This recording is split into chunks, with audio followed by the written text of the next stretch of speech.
ba? Ingay-ingay niya. Gabi na. Natutulog na si Lola. Magagalit sa atin yun. Himay-hina.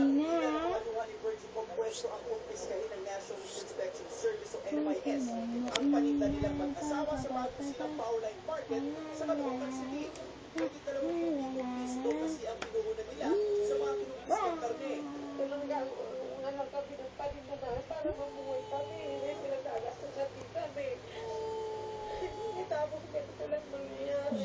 Ilang beses na rin daw kasi nagbigay ng babalaang NMIS sa mga tindahan ng karne sa naturang palengke na mahigpit nilang ipapatupad ang Department of Agriculture Apsi.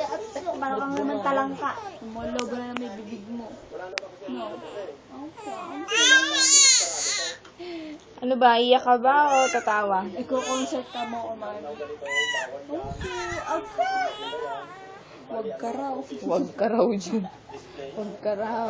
Huwag. Nanginginom si Mami.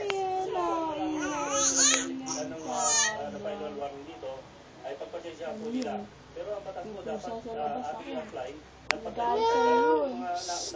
pinupiskahan din natin. So lahat tutukan natin yun. What? Dalawang buwan pa lamang daw nagtitinda sa palengke Hindi mo na ng yan. City. Hindi rin nakaligtas ang kanyang mga paninda sa NMIS. Ganun naman lahat ng anak buhay dito ng mga Asa, ayun na So may si freezer kami dyan sa Papa. tapat. Nandiyan po ba dalaga na yan? Freezer Pwede pagkatapos. po ba sa kanya Halos makipaglaro? sumabot sa 200 kilo ng mishandled frozen meat at pati ang kakumpiska May ng kids ka ba NMIS. ngayon, baby? Yan na itong kanina. Halos 60,000 piso. Ulit Ano pa pala na ng ito NMIS. Sabi mo na, nakagalitan mo. Nagsisilbo. Mukhang galit naman eh. Hindi na ako kikibo. Ha? Hindi na ako kikibo. Paano ba?